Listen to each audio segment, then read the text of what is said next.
بەڵا زان و خۆشەویستانمان پاسوستایش بۆ خۆی باڵادەست کۆمەڵێک زانای زۆر باشمان کەمیشۆ بەردەوام لە خزمەت گاندنی پەیامە جوانەکانی پێغەمبەری عزیزمان صلی الله علیه وسلم و لەگەڵیدا تەفسیرکردنی قورئانی پیرۆز بە زمانێکی کوردی پاراو تاوەکو گەنجانی ئەم سەردەمە خوێنەرانی ئەم سەردەمە زۆر بە جوانی و بە کوردێکی پەتی لەو بابەتانە تێبگەن کە لە ڕابردوودا لەوانەیە بوونی نەبوو بێت و ئێمە لە بەرنامەی پەیامی ڕۆژ ئەمجارە باز لە نووسین و چاپکردنی کتێبێکی زۆر بەبایەغ دەکەین بۆ نێو کۆمەڵگای کوردی بۆ نێو موسڵمانان بۆ نێو خوێنەران ئەویش چاپکردنی سەحیحی بوخاریەکە ئەمە یەکەمین جارە تەواوی فەرموودەکان کە ئەو وەریگەڕا و هەروەها شیکردنەوەی بۆ کردووە بکرێتە زمانێکی کوردی بە ئاراو کە زیاتر لە 7500 فەرموودەی پێغەمبەری ئازیزمانە صلی الله علیه وسلم کە بۆ ئەم بابەتەش نووسەر میوانی بەرنامەکەمانە بەڕێز دکتۆر محەممەد بامۆکی کە بەڕێزیشان خاوەنی تەفسیری قورئانی پیرۆزن کاک دکتۆر گیان بەخێر بیاخوا زۆر سپاس سەلامەت بیاخوا باوەسە گیان دەستخۆشی لێکن پێشەکی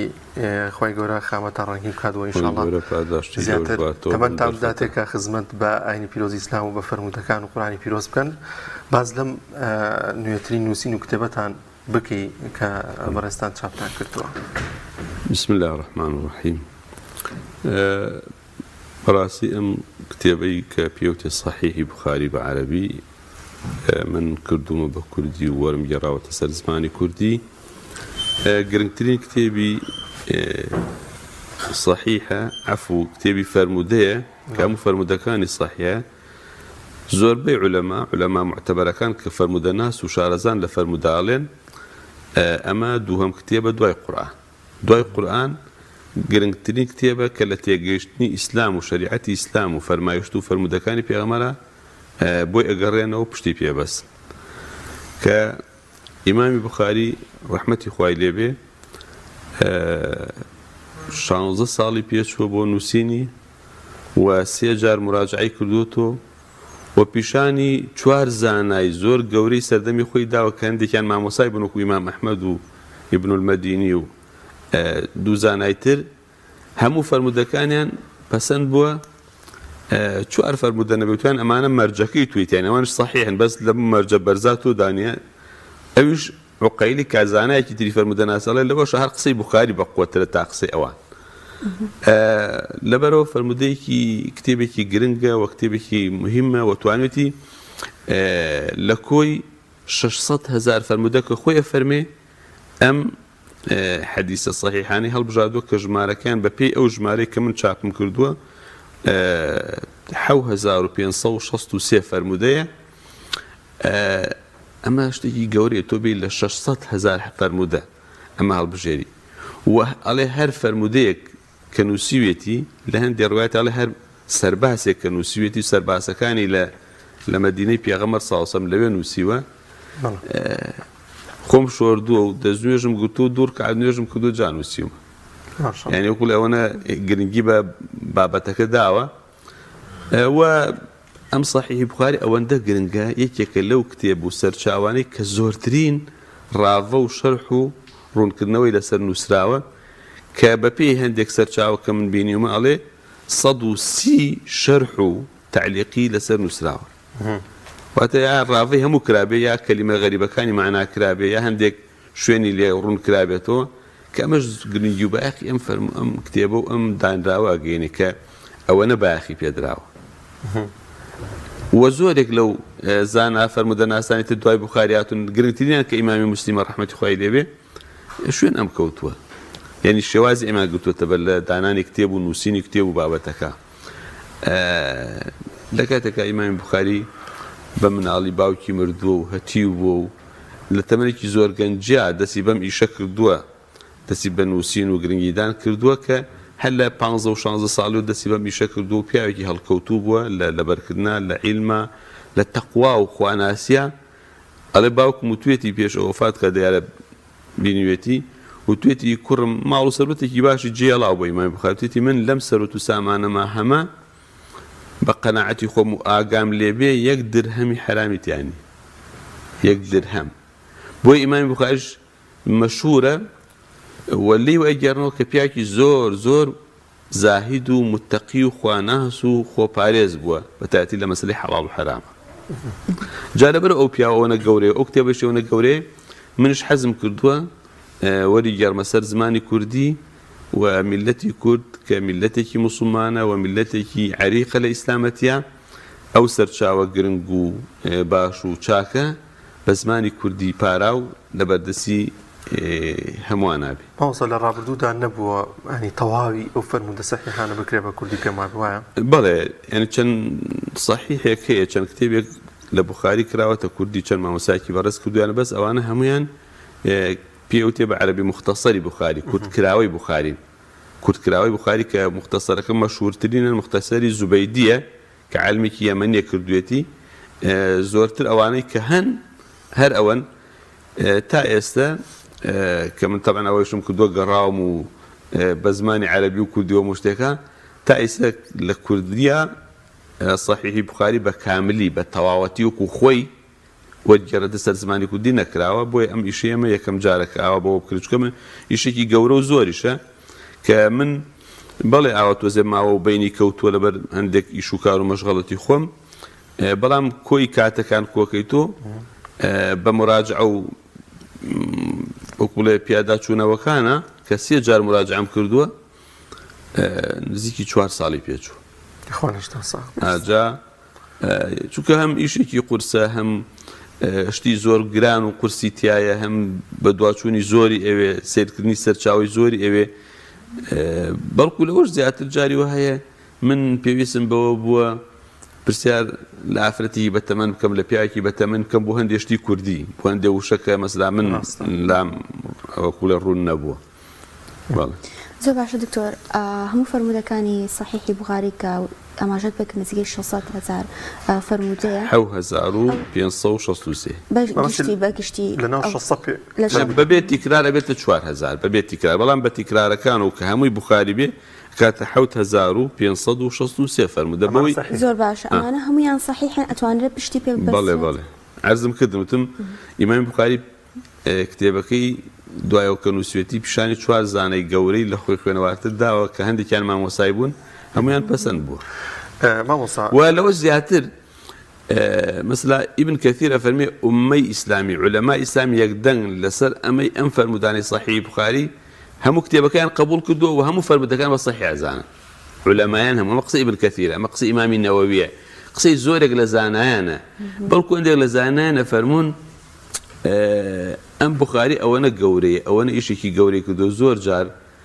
بۆ هەندێک نەهامەتی و هەندێک ڕووداوی نەخوازرا و شت ڕوئەدا و هەندێک وەزعی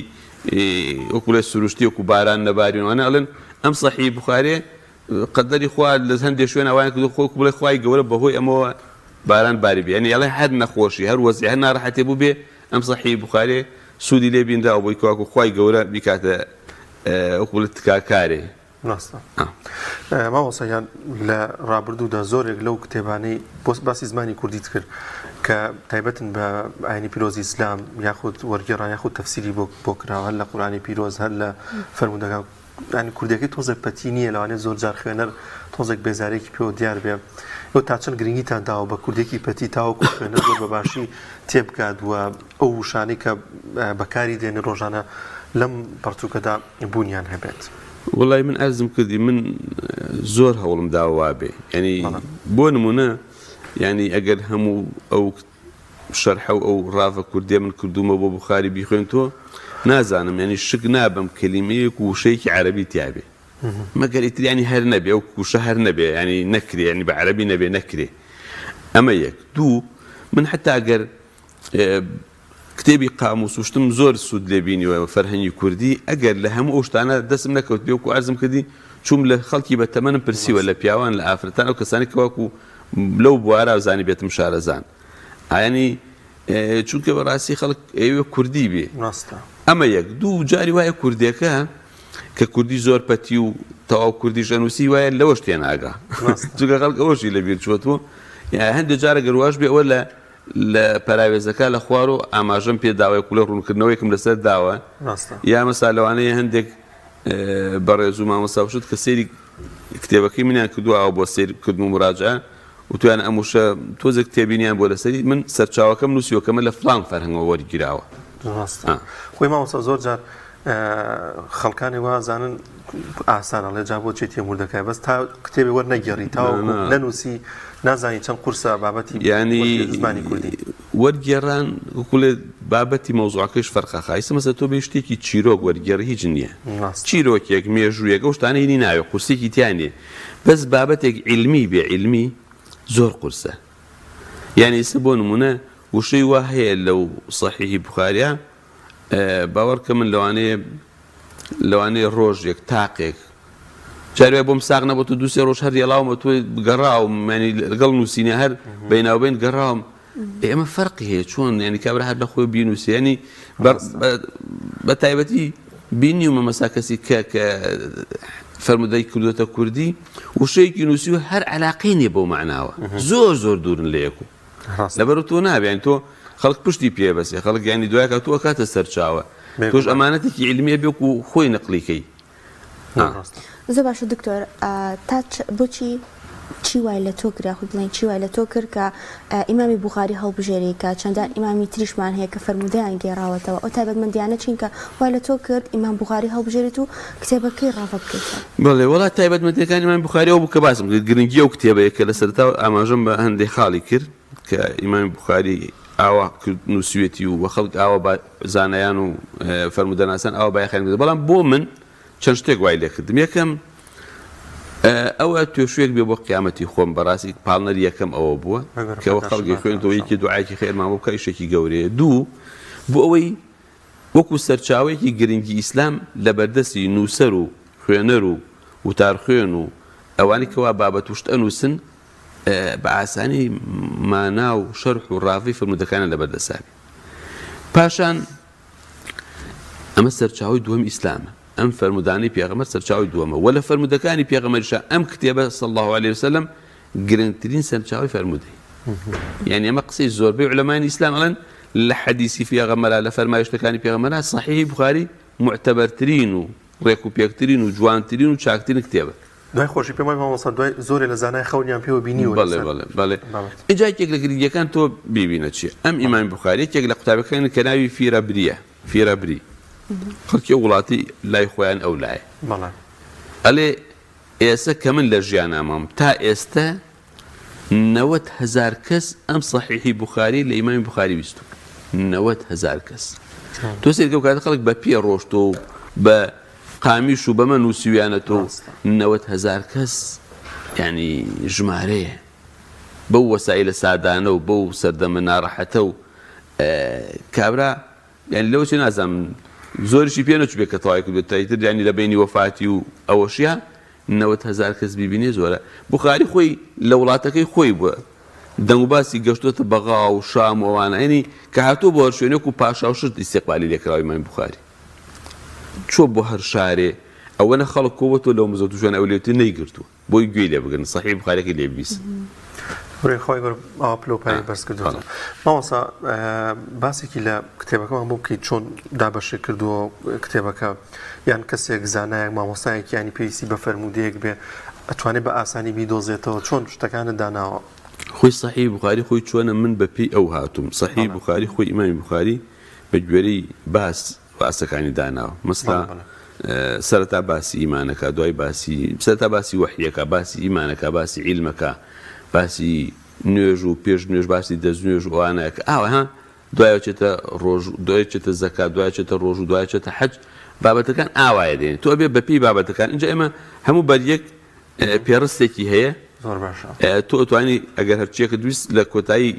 چەند لاپەڕێکی کۆتایی بەرگەکەەوە سەیریکەی ئەو فەرمودە و باسانەی تایە کە چی لەما هەیە ینی صحیحی بوخاری خۆی عەرەبیەکەی دەق عەرەبیەکەی چۆنە ئێمە هەر بەو پێ وەکو ئەو دەستکاریمان نەکردووە بەس کردمانە بە کوردی لە ژێرە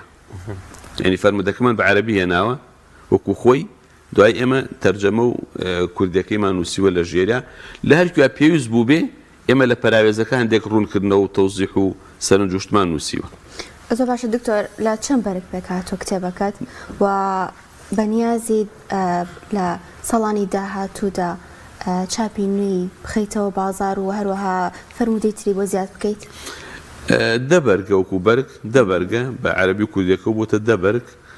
و ئەمە چاپی یەکەمەتی کەیسە چاپ بووە و لە چاپی داهاتووشا خوا یارمەتی باو ئەگەر ئەمە ئەکوڵێ تەواو بوو نیازمان هەیە مەسا بە جۆری تر گرنگی زیاتری پێ بدەین بەڵام فەرمودەی بۆ زیاد ناگرن چکە بوخاری خۆی چۆن هەرە بێ وەکو خۆی بێ بەڵام لەوانەیە بڵێن تعلیقات و شەرحێک و شتێکی زیاتری بۆ بکرێ ئەوە کاتەکە ئەیزانێ ئینشاڵڵا ئەگەر دەرفەت بوو هەندێک ڕوونکردنەوەی زیاتر هەندێک پشتی گرنگی زیاتر بە کوردیەکە بدرێ ئەتوانرێ مەسلا زیاتر شتی لەسەر باس بکرێنی و کوڵەی ئێستا ئێمە دەقاودەق فەرمودەکانمان کردو بە کوردی ئەو کاتە دەتوانین ڕوونکردنەوەی زیاتر لەسەر فەرمودەکان بدەین. کاک زۆر هەموو پەرتووکێک کۆمەڵی تایبەتمەندی خۆی هەیە سەحیحی بوخاری تایبەتمەندیەکانی چین گشتی تایبەتمەندیەکانی سەحیحی بوخاری ئەم شتانە یەکەم هەموو فەرمودەکانی سەحیحە ئیمامی بوخاری ئەفەرمێ هیچ فەرمودەیەکم لەم کتێبا ناوە ئیلا ئەو فەرمودانە نەبێ ئەو خۆی واڵێنی عولەمایان یەکدەنگن لەسەر ئەوەی کە سەحیحە یعنی عولەمای حەدیث هەموو یەکدەنگن لەسەر سەحیحێتی. دوو ئیمامی بوخاری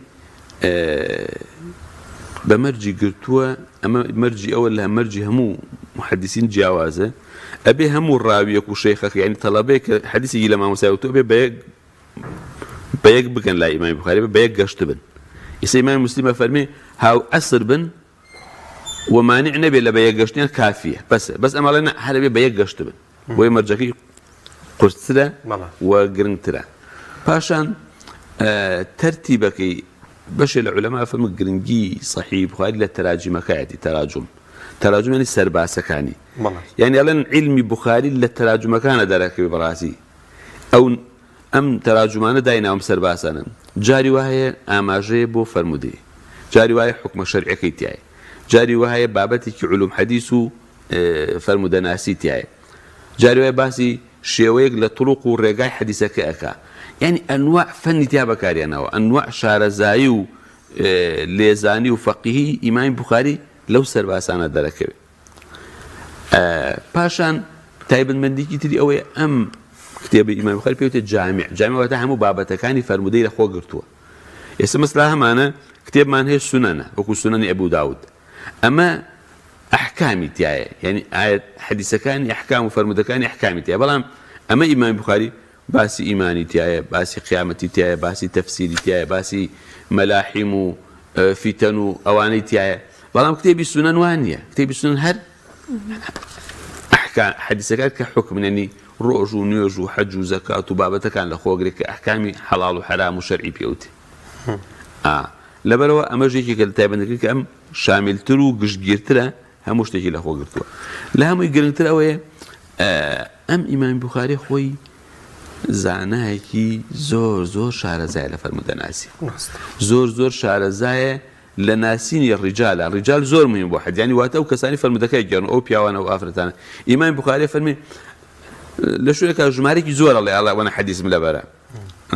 600,000 شتێکی ئاواڵێ زۆربەی ئەو حەدیثانەش لەبەرمە ئەزانم ڕاوەکەی چێیە لەکوێ لەدایک بووە لەکوێ مردووە چی لەسەری وتراوە یعنی ئاوا حەدیثەکەی لەبەر نەکتۆ بڵێ هەر ئاوا دەقەکەی لەبەرە و تەواو یعنی هەر حەدیثێک مەسا بەلای کەمەوە 5-6 ڕاوی هەیە تاچێتەوە سەر پێغەمبەر صلی الله علیه و سلم ئەڵێ هەرچی ڕاویەکانە زۆربەیان تەفاسیلی ژیانی ئەزانن تەفاسیلی کە تۆ دەربارەی ئەو کەسە پێویست بێ بیزانی معلوماتم هەیە لەسەری شتێکی زۆر لەبەرەوە ئەم کتێبی بوخاریە شتێکی بچووک نییە شتێکی ئاسایی نییە زي ما وصل زورك لزانان غير خلاف لنا كومل اشتاع به كديت صحيح بخاري بموا به نا قصنا من اللي يعني علمك فرمي براسي صحيح بخاري اشتيك يتريج تنايقاتي يعني ترى كتب الدواي بخاري تتيج نامني يعني لعلم حديثه لفرما يشتكاني بيغمر اخوي سببەکەی ئەو بۆ کاتێک ئەم لە خزمەتێکێک لە مامۆساکانی بۆ ئیسحاق بن ڕاهەوەی یا مامۆساکەی بۆ یاکەوتی خۆزگای کەسێکە بوو فەرمودە سەحیحەکانی کۆ ئەکردەوە ئەڵێ ئەمە کەوتە دڵی منەوە بۆی ئەمە سەبەب بۆی من ئەم فەرمودانە ئاوا لەم کتێبا کۆکەم مامۆسا ماژت بۆ کرد لە نێو 600,000 فەرمودا ئەم هەڵێنجانی کرد ئەمای سەحیحە سەلاوانە هەیە زۆر بپرسێ ئەو فەرمودانەی دیکە چی سەحیح نین ئیمام بوخاری خۆی قسێکی تری فەرمێ من 100,000 حەدیثی صحیحم لەبەرە 100,000 200,000 غير صحيح شو ملابره ما شاء الله باشە 100,000 صحيح هەبێ ئەمەی بوخاری باسمان کرد چەندێکە 7,563 ئێ باشە 7,000 بە 400 چێ بۆیە خۆی جواب ئێمە داتوە فەرمێ هەرچی حەدیث بەلامەوە صحیحە لێرە نەمنووسیوە ئەوە منووسی و لێرە زانایان یەک دەنگ لەسەری هەیتر هەیە مەسا لە سونەنی ئیمامی ترمزی کە ترمزی قوتابی ئیمام بوخاریە مسلمیش تەڵەبەی ئیمام بوخاریە ئیمام ترمزی لە زۆر شوێنە فەرمێ پرسیار محەممەدی کوڕی ئیسماعیل کرد دەربارەی حەدیثە وتی ئاوا یعنی لە هەندێک شوێن ئەمەی بە صحیح دانا کەچی لە صحیح بوخاریشان نییە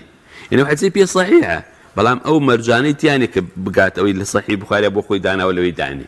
ئەوانەی نووسیوە ئەو نا ینی ئەو ئیمام ترمزی بڵێ لە ترمزیەکە هەیە لە زۆر شوێن ئەمەم بینیەوە مەساڵێ جاری وایە ئەڵێم حەدیثە وتی ضعیفە جاری وایە ئەفەرمێ ئەم حەدیثە صحیحە لە ئیمام بوخاری برسی جاو بەناوی محەممەدی کوڕی ئیسماعیل نایە بە ناوەکەی خۆی ینی ئاوە لەبەرەوە ئەم باسی فەرموودە باسێکی زۆر فراوانە باسێکی زۆر قوڵە باسێکە زۆر زانیاری و خوێندنەوە و دیراسی وردی ئەوێن وان نابێ هەندێکە زۆر بە سادەی و بە سانایڵێ ها ئەوە وانی و ئەوە وایە و چۆن حەدیثانە نووسرا و چۆنم حەدیثانە صحیحە و ینی مستەشریقین ڕۆژهەڵات ناسەکان کە هاتوون بەس بۆ تایبەتی بۆ ئەوی ڕەخنە لە ئیسلام لە قورئان و لە فەرموودە بگرن ئەوانە نەیانتوانوە طعن لەم بوخاریە بن یا هەندێک طعنیشیان داوێت خەڵک زۆر بە ئاسانی وەڵام دراوەت و کە قسەکان هیچ بایەقێکیان نییە چکە لە حقد و ڕق و چینەوە کراوە زۆر باشە دکتۆر وەکو دەزانی ئەم کتێبانە و بوونیان گرنگێکی زۆریان هەیە بەڵام تا جگە لە مامۆستایانی ئاینی تا چەنە گرنگە خەڵک گرنگی بدات بەم جۆرە کتێبانە و بیان خوێنێتەوە و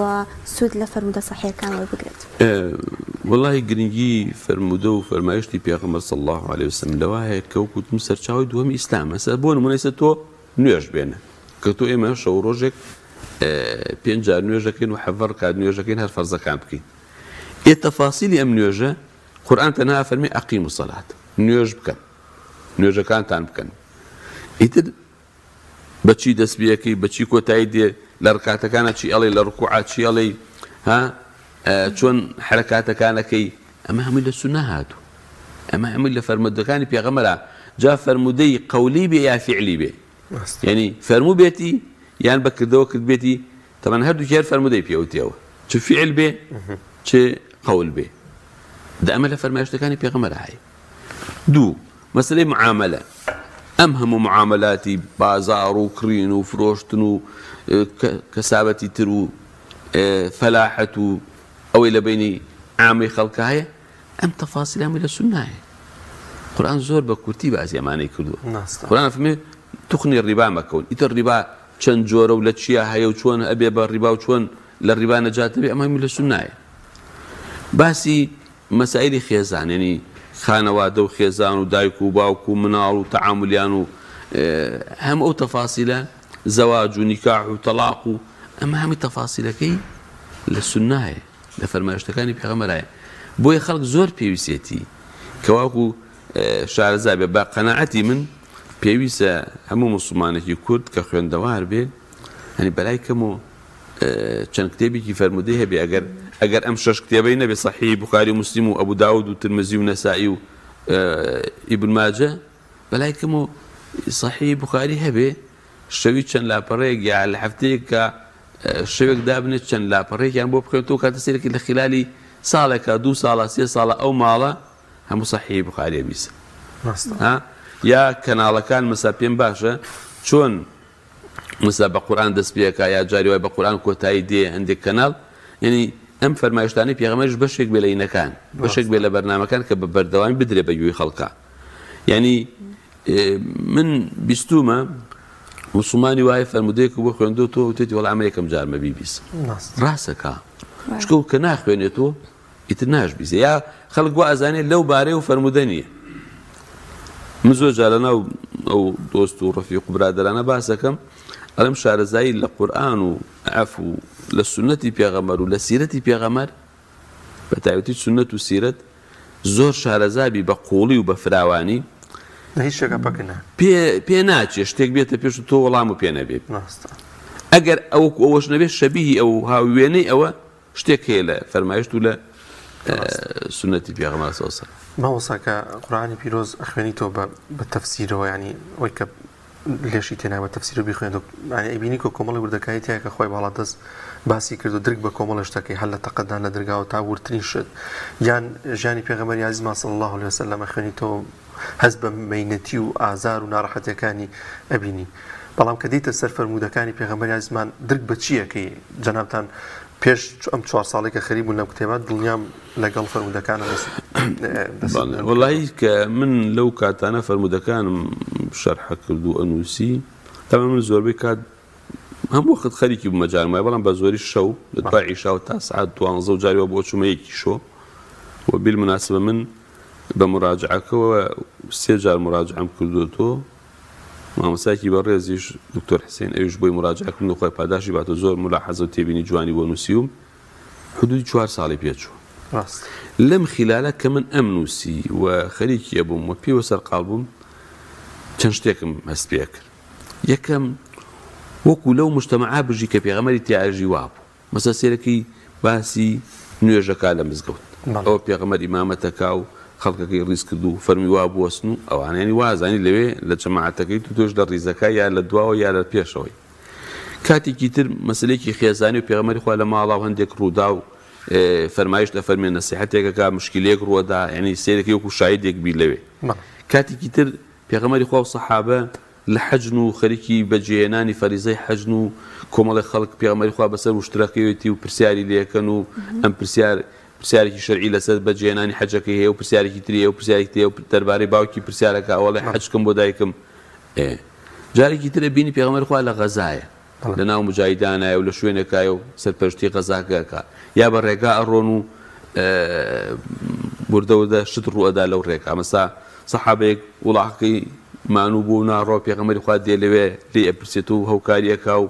ئەوانە کە لە جابر ڕووی داوە. یعنی تو ئاوانی لەگەڵ شتەکانە ئەژیت، لەگەڵ حەدەسەکانە وەکو بڵێی بە زیندوی ئەژیت، زۆر لەزەتێکی خۆشی لێ بێ. من زۆر لەو کاتانە حەزمە کرد وەکو بڵێ ئاواتم بوو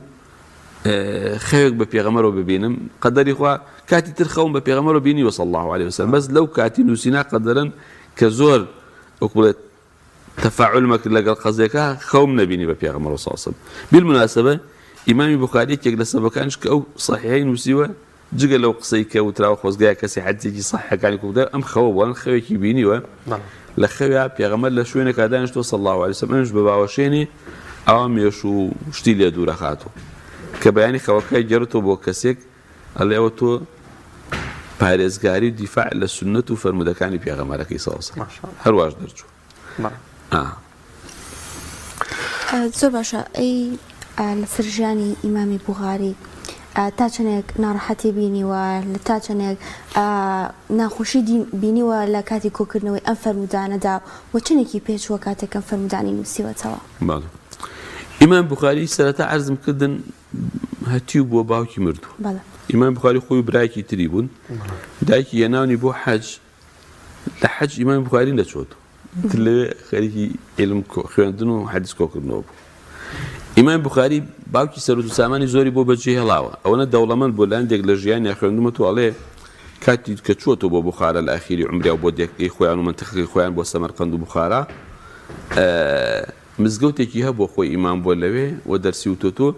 هەرچی فەقێ و تەڵەبەی تیاوە کە دەرسی پێوتون لە جاری وا بووە لە 100 تا چوونەتە 200 شۆ ئەوەنە سەروەتی هەبووە خۆی مەسرەفی کێشاوە، بەڵام خۆی ئەڵێ قەت دوو خواردنی پێکەوە لە خواردووە لەگەڵ هەموو دەوڵەمەندیشە، قەت نەچۆتە بازار کیلۆیەشت بکڕێ، پاری داوە بە خەڵک بە شەراکەت ئیشیان کردووە بۆی ئەڵە سەبەکەیشەوە بۆ نەچۆتە بازار نەوەکو تووشی شتێکی شوبهە و حرام ئەوانە بێ لە معاملەیەکە لە نەزەرێکا لە شتێکە. بەڵام لەو کاتی فەرمودە کۆکردنەوە کە لە ماڵی خۆیان بڕاوە و دوور کەوتوتە و کە هەموو وڵاتانە گێڕاوە عێراق و حیجاز و ئەوانە، ئەڵە جاری وا بووە مەسا بە دوو تاق بە سێ تاق مەسا هیچ نەبووە بێخوا، یعنی زۆر زۆر برسێتی بینیوە، زۆر زۆر فەقیری بینیوە، زۆر ناڕەحەتی بینیوە، زۆر وڵات و شوێن گەڕاوە، یعنی لە کۆناوکو ئێستا نەبووە. عیلم لەکوێ بوو بێ قوتابەکە چوو بۆوێ لەکوێ توانە مامۆسایەکە فەرمودەی لایە فەرمایشتەکانی پێغەمبەری کۆکردوتەوە زۆر فەرمودەی لایە ئەو قوتابی خۆی گەیاندوتەوە چووەتە خزمەتی لەبەر ئیمامی بوخاری ناڕەحەتی و شتی زۆر بینێ یەکێک لە ناخۆشی و ناڕەحەتیەکانیشی ئەوە بووە کە لە ئەخیری عمریا ئەچێتەوە بۆ ئەو وڵاتی خۆیان کەیسە تاجیکستانەکە بخارا لەوەیە سەمەرقەند و بخارا سەمەرقەند محافەزەکەی بخارا شارێکی بچووکترە ئەو کوچەم لەی بخارا قەزایە و سەمەرقەند محافەزەیە پارێزگایە ئەچێتەوە سەمەرقەند لەوێ مامۆستایەکی تری لێ بێ ئەنی ئەویشە لە حەدیسا شارەزایە تۆزێک ئەوە خۆشی بۆ ئیمامی بوخاری نایە دووهەلی کونیەکەیەتی ئیتلای والی و شتەکە واکە کە ئیمامی بوخاری دەربکەن لە شارەکە کە کاتێک لێرەوە ڕۆشتووە چۆن لەی فەرشی سووریان بۆ ڕاخستووە هەموو خەڵکی شار هاتۆ بەدەمی بە والیەکەشۆ بەڵام دوای وای لەیەکە ئەو کابرا والیەکە کە ئیمامی بوخاری دەرکا ئیمامی بوخاریش بە ناچاری بەجێ ئەڵێ و ئەچێتەوە بۆ دیەکەی خۆیان ناوی خەرتەنگە ئەڵە چەند ماوەیەکی کەم لەوێ بێت چەند مانگێکوی ترۆفاتەکە زۆر باشە لەوانێک زۆربمان ئەم زانیارانەی کە باست لەسەر ئیمامی بوخاری نەیزانین و ئاشنا نەبین پێی هەوڵت نەداوە لە کتێبەکەتدا لەم چاپەی فەرمودەکاندا کورتێک لەسەر ژیانی ئیمام بوخاری دابنیت بەڵێ لە سەرەتاوە باسێکی باشی ژیانی ئیمامی بوخاریم کردووە باسێکی کتێبەکەشیم کردووە هەم باسی ژیانی خۆیم کردووە هەم باسی سەحیحەکەی کە ئەوەی کە ئەوەنەی کە گرنگ و پێویست بێ بە باسێکی ینی کورتیش نییە تەفسیلێکی باشم باس کردووە لە سەری دەسەتەوە کەسێک تااقەتی بێ بخوێنتەوە خوشکێکی بەڕست کە خوێن بووی وتی وەڵای من ئەو ژیانی ئیمامی بوخاریم خوێندوە زۆر متاسیر بووم دەی ئاوا ینی ئەو قسان ئاوا مانوو بوون لەگەڵەوە زانست و عیلمە ماوەسەگیان لە کۆتاییدا گرنگترین شتێ چییە کە بتێ باسی بکەی یاخود ئەوەی کە مسلمانان تا چەند گرنگە پڕ بە بایەخەوە سێری فەرمودەکانی پێغەمبەری عەزیز مامکە صلی الله علیه وسلم خۆ داماژت پێ کرد لەوانە لە قورئانی پیرۆزدا کۆمەڵێک بابەت دەبێت زۆر بە کورتی باسکرای بەڵام پێویستە بۆی وردەکاری بۆی زانیاری زیاتر بەدەست بێن لەو بوارەی کە پێویستێتی ئەو کەسە بگەڕێتەوە بۆ فەرمودەکانی پێغەمبەری عەزیز صلی الله علیه وسلم ئاماژەم پێ کرد من مامۆستای بەڕێزتم تەفاسیلی ئیسلام شەرحی ئیسلام لە فەرمودەکانی پێغەمبەرایە لەبەرەوە زۆر گرنگە خەڵک بگەڕێتەوە بۆ فەرمودە ئەمە یەک دوو زۆر شتیش بە ناوی ئیسلام و فەرمودەوە تێ وانە یعنی حەدیسەکە یا ضعیفە یا نییە تۆ ئەگەر لە حەدیسەکان شارەزابی لەوەش هینەبی لەوەش شارەزابی کە ئێستا مەسلا عولەمایانی ئیسلام یەک کۆمەڵ حەدیسیان نووسیوە دەربارەی حەدیسی ضعیف یەک کۆمەڵ کتێب و سەرچاوەیان نووسیوە دەربارەی حەدیسی هەڵبەسراو کار حەدیس نییە ئەوە ضعیفەکەیش هەرسە حەدیس نییە بەڵام هەڵبەسراوەکە خراپترە لە ئەویش کە بە ناوی پێغەمبەر وتاوە پێغەمبەری خۆ ئاگای لێنی ئەوەش بڵێ من لە شێوەی تەرجەمەکە چەند شتێکم ڕعایەت کردووە حەزەکەم ئەوە لێرە بخەمە ڕوو بۆ خوێنەرانی بەڕێز بۆ بینەران من هەوڵم داوە فەرمودەکە خۆی چۆنە وەکو خۆی بیکەم بە کوردی ینی دەقا و دەق بیکەم بە کوردی وانە تەرجەمەیەکی لەفزی بێ بەڵام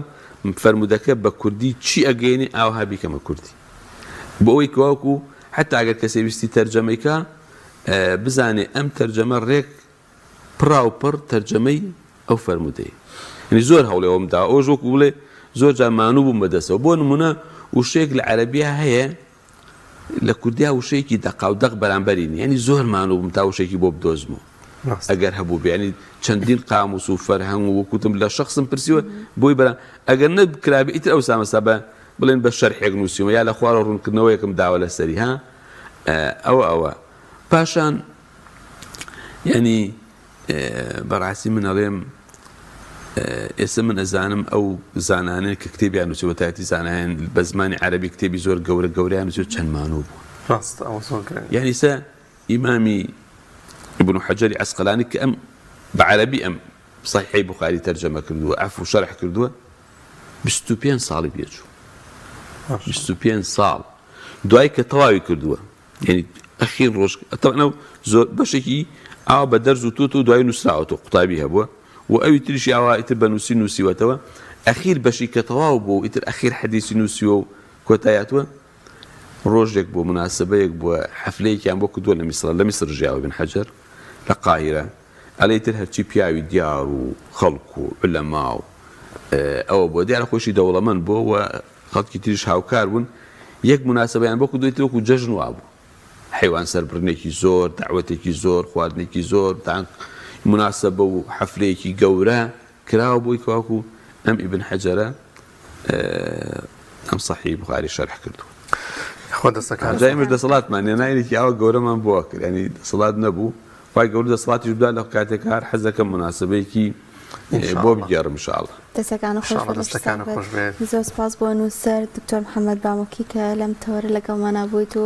زانێت لەسەر کتێبەکەت دەستەکانە زۆر سپاس ئێوەکەم بۆم دەرفەتە خی گەورە ئیشەکەمان لێ وەربگرێ و مسلمانانش سوود لەو کتێبە بین کێمە نووسیمانە گرنگی کتێبەکە لەوایە خەڵک بیخوێنێتەوە خەڵک